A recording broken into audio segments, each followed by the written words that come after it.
c'est les citoyens ak la société civile. Même les partis politiques buñ bëggee ñëw jàpp ci combat bi dañ koy jàpp en tant que citoyen. Parce que aujourd'hui c'est notre droit de choisir.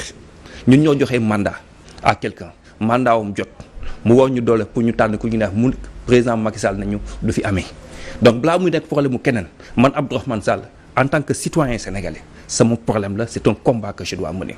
Donc en aucune manière donc du problème mu politique yi spécifiquement et tous les Sénégalais doivent se mobiliser pour ça parce que au-delà de tout ñun suñu génération dañu hérité quand même d'un pays démocratique. N'est-ce pas te lii tey bu jàllee c'est-à-dire que les conséquences les générations futures ne méritent pas ça. Prenons un exemple.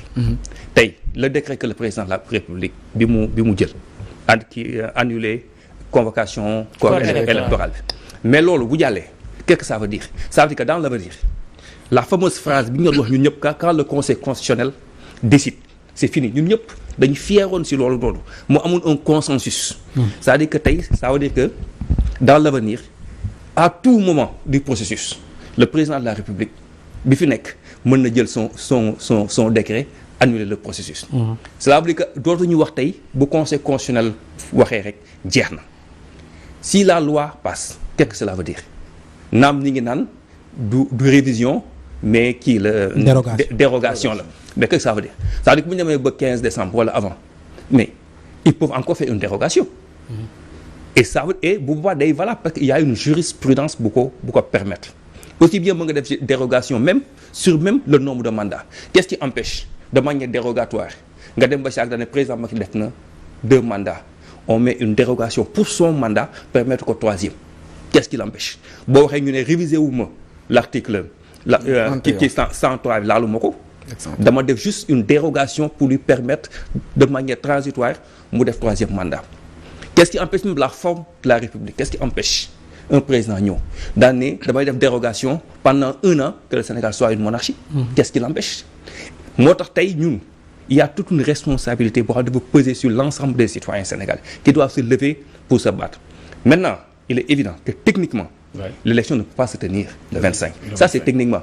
Mais ñun waxuñu on parle du report, c'est-à-dire que ce qu'on veut c'est que le 2 avril que le président Macky Sall cesse d'être le président de la République du Sénégal.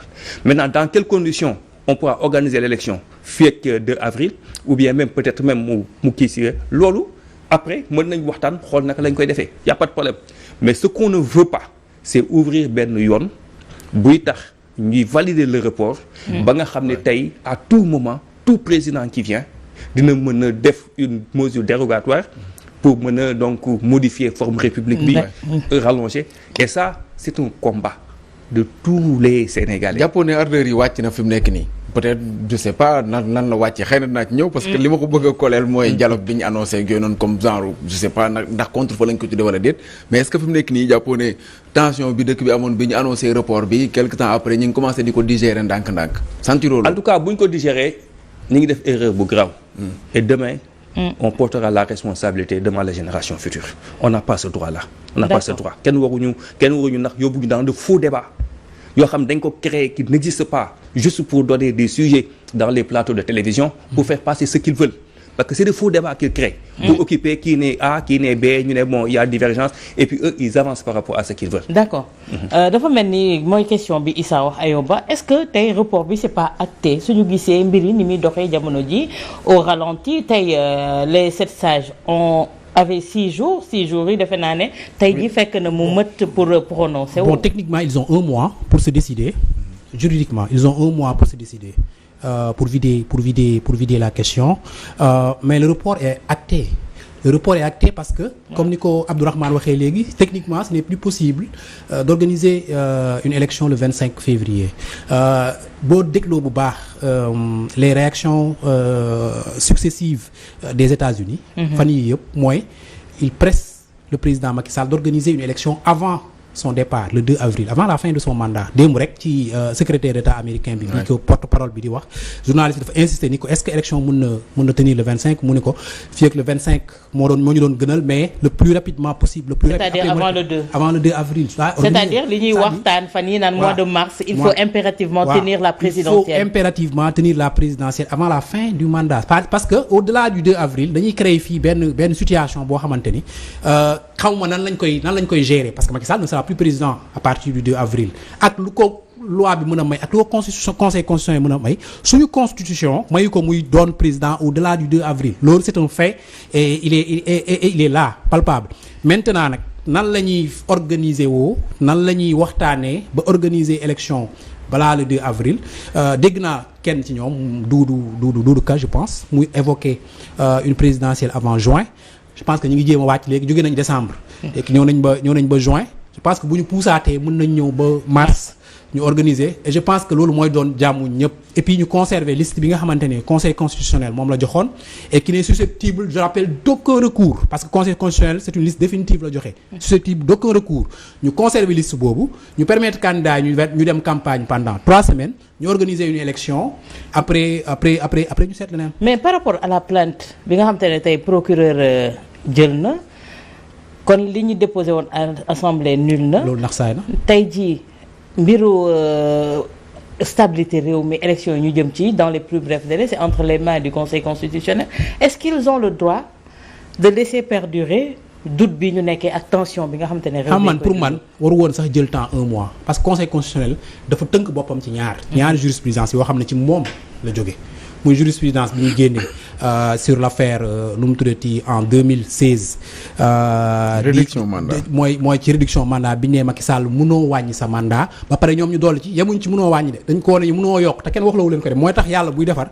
te gis nga fi mu jëlee kii bi. Macky Sall ci wàññi mandat la nekkoon. ñu ne ko non seulement mënoo wàññi sa mandat mais ñu yokk ci seen texte bi ni mënoo yokk mandat bi.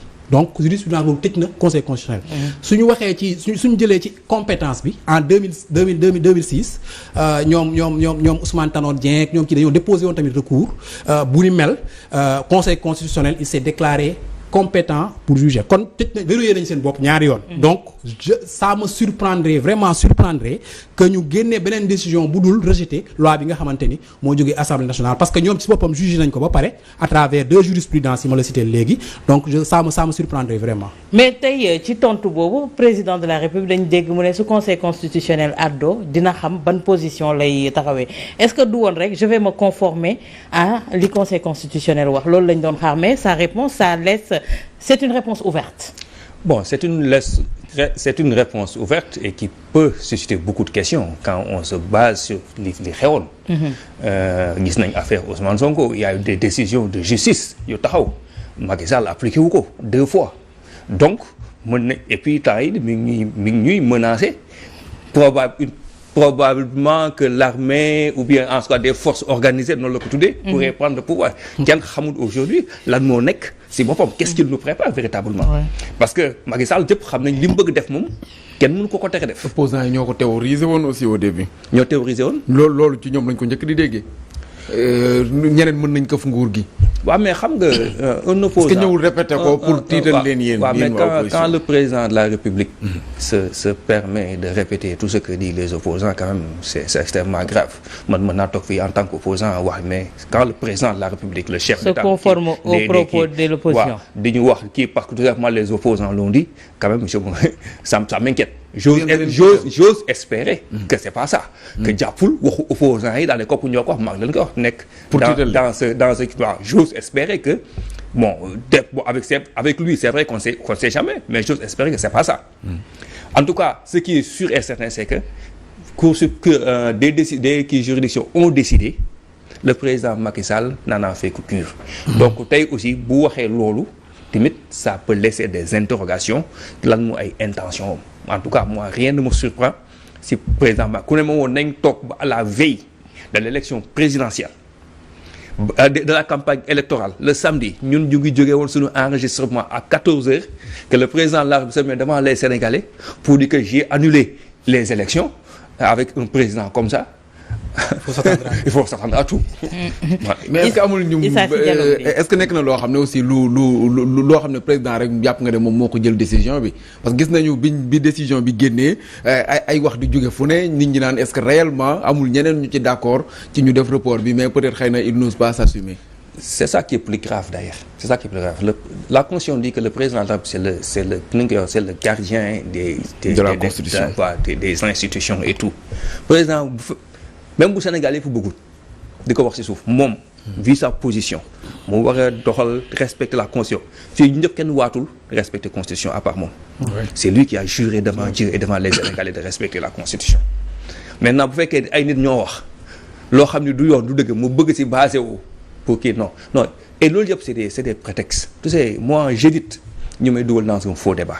Un faux débat mooy nit ki bëgg def yëfam ba fa utiliser ay prétextes boo xam da koy servir ñi pour ñu siy débat alors qu'on sait pertinemment que c'est pas ça. Le journaliste français a trahi peut-être sa pensée. En tout cas jusqu'à présent amul démenti comme les gens. Nee na ce qu'il a il n'a pas voulu laisser le pouvoir aux islamistes. Nous tous nous savons ce que cela veut dire. Donc véritablement te loolu xam nga waxu ko. Sa véritable raison il l'a pas avoué aux Sénégalais. Maintenant il nous sert. mais lan mooy véritable raison bi Abdourahmane. mais man li ma jàpp mooy loolu.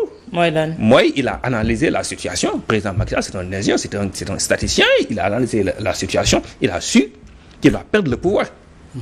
bi Karim Wade mais même boo leen suivre kii bi chronologie affaire yi le PDS bi ñu leen éliminé au début ils ne parlaient pas de report d'élection ils étaient dans une logique même de voir quel candidat ba la ñuy kii. Le président Macky Sall je crois qu'il a analysé il a su que ils ont perdu le PDS qui était un éventuel allié et que le PDS bu demee si dans l'opposition la victoire la perte du pouvoir est certaine. Et aujourd'hui il a fait certainement des sondages et il a vu que ils allaient perdre et ça allait basculer vers l'opposition bi mu naan l'opposition dite radicale ni mu koy waxee et il a dit qu'il veut pas que pouvoir bi dem ci islamiste selon ses termes à lui. Maintenant il a trouvé des prétextes il a trouvé des prétextes il nous sert maintenant des sujets boo xam ne ñu dañuy toog ci plateau yi di wax kii naan dëgg la kii naan du dëgg kii naan kii moo dëgg créer des débats alors qu'on sait que c'est pas ça. nee na woote na dialogue nee na bu ngeen ñëwul déggoo ci benn mbir am nay forces organisées yoo xam ne